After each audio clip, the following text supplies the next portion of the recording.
big because on the show, Janeway was not my height, right? She's actually shorter, but she did. The mannequins. Oh, the mannequin's making it taller. Thank you for that. Okay. So combat toss on Janeway's. Here. Oh no! Call the power Delancey.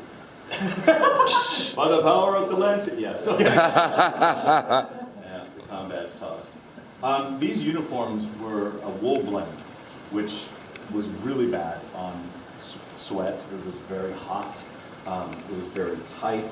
There's stirrups on the bottom that loop under your shoes.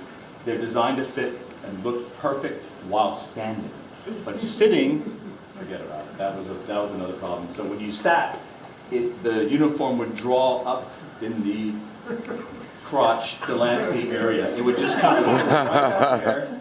And I used to make a joke. I would say that, whenever I get to the point where I'm going to try to have kids, if I find out that I'm sterile, I'm going to sue Paramount for everybody. Shit. Because of these darn suits. So very, very uncomfortable and very hot, really. And on top of that, we have this undergarment underneath there to deal with. And there's the captain. We know it's the captain with the 4 pips on the ranking. And yeah, that's pretty much our costume. And we didn't have just one. We had literally, I had 17 or 18 different Starfleet uniforms in various states. So one would be pristine. Another one would have like a phaser blast in the side to make it look like we've been roughed up a little bit. Paramount did not give any of us a suit to take home. We each had 17 to 20 suits, and they didn't give us one, which I thought was a travesty of justice. Janeway was smart. What did you take off set? Well, let me tell you right now. Kate Mulgrew took her suit the last day, rolled it up, stuck it in a bag, and walked off set. I thought, she's so smart. She's the captain. And so she did the right thing. I should have also taken my suit. I did not. I took off the set. I was going to try to take my entire ops station until I tried to move it. That thing, I felt that I would have to have a crane and a military helicopter to actually take that out and take that home. I took the dimensions of the console. There's nowhere in my house that it could fit, except for the backyard as a bar or something, but because of the weight of it, I decided it would be impossible. So what I did was, if you see Harry standing at his console, behind him is a display that says operations, the operations station.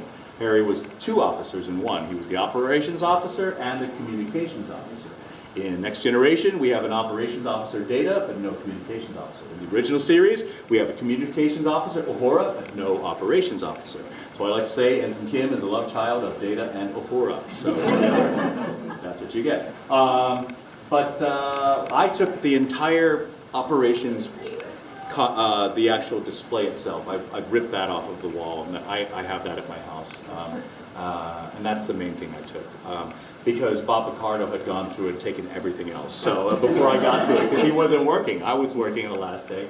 Bob literally took, you walk into the engineering guy, where's the warp core? Oh, Bob Picardo took the warp core. Okay, all right. Where's that? Bob Picardo took that too. So Bob has most of the stuff, to be perfectly honest.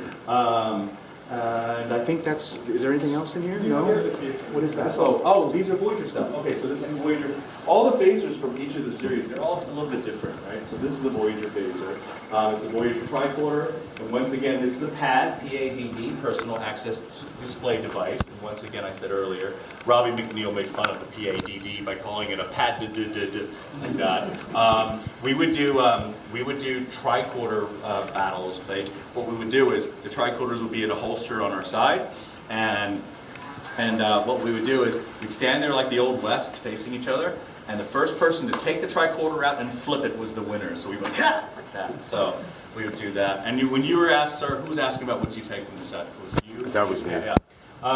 When we walked off the set of Voyager, there was a security guard standing there.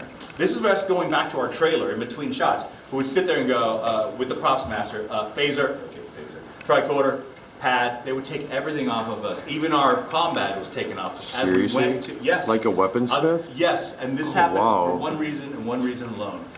TNG guys stole everything. Those sons of guns took it all, so then we had to pay for it. We were unable to get away with everything. So, thank you to Brent Spiner and all those other guys who took everything whenever they could, so we didn't get to take it. Anyway. except for I did get one com badge. I was lucky to sneak that off, but and the operation's up. How did you get that off set?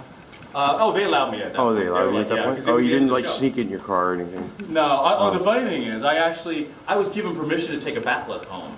It was like a practice bat lift, and it was plastic, and as I'm walking down the alley at Paramount, the security guard walks up to me. He's like, "Where you going with that?" I said, "I'm going to my car." He's like, "No, you're not." I said, "Yes, I am." He's like, "Who are you?" I go, "You should know who I am," is what I said to the guy. I go, "Who are you?" And he's like, "I'm security." I go, "How long you been working?" He's like, "This is my second day." I'm like, "Well, maybe you should learn all the actors working on shows here."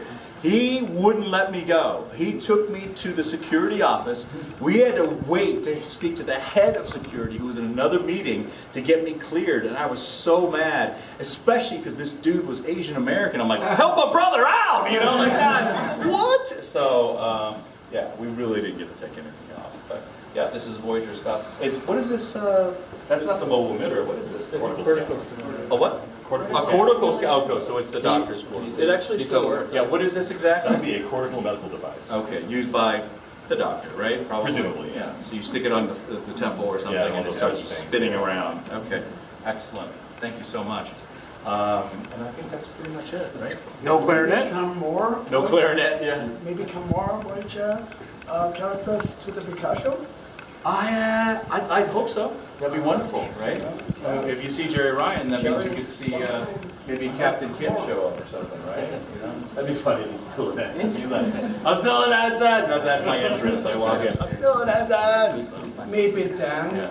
come then. Okay, thank you everybody. Thank Listen, you. everybody who is in here that wants to talk to the Voyager Doc will be tonight, 10:30 p.m. in the Paradise Theater. Palace. Keep saying that. Palace. Sorry, the Palace Theater. We'll Begins be with there a for P, a while, right? yeah. The theater with a Right, P. 10:30. 10:30 p.m. Yeah. Please come and talk to the Voyager documentary. Thanks, guys. Yeah. Thank you. Thank you. Appreciate it, guys. Thank you, Garrett. All right, so that's